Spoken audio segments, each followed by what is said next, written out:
You're going to have to give the president, you're going to have to allow a president, any president, to have immunity so that that president can act and do what he feels and what his group of advisors feel is the absolute right thing. That was the thrust of Donald Trump's argument to an appeals court that he hoped would see off likely the most serious criminal case against him.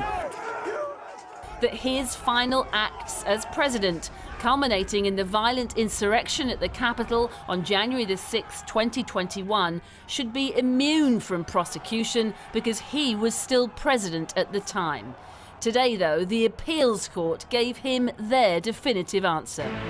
Donald Trump is not immune from criminal prosecutions. Ruling that resoundingly rejected all of Mr. Trump's arguments. In a unanimous 57-page ruling, 3 federal judges, 2 Democrats and 1 Republican, decreed that for the purpose of the January the 6th case, President Trump has become Citizen Trump with all of the defenses of any other criminal defendant, and that any executive immunity that may have protected him while he served as president no longer protects him against this prosecution.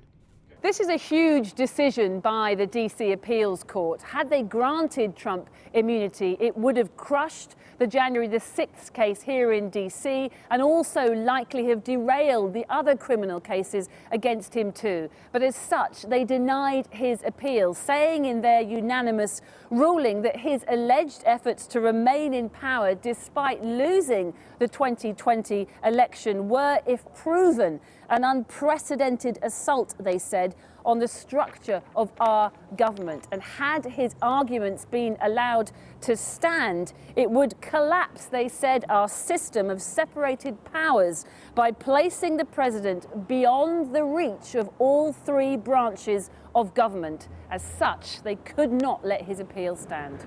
This is a big decision from the appeals court today, and it's bad news for Donald Trump. And it is scathing. It totally eviscerates all of the arguments presented by the former president and says that he can be held criminally accountable for his conduct while he was president. Those charges have to be proved now in court, but the case can proceed. In a statement, Trump's campaign said he respectfully disagrees with the DC Circuit's decision and will appeal it in order to safeguard the presidency and the Constitution.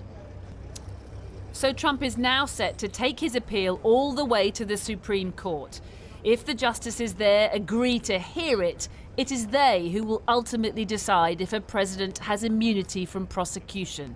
But if they decline, the January the 6th case could begin within weeks, meaning Trump could be tried and convicted by a jury while simultaneously running to become America's next president.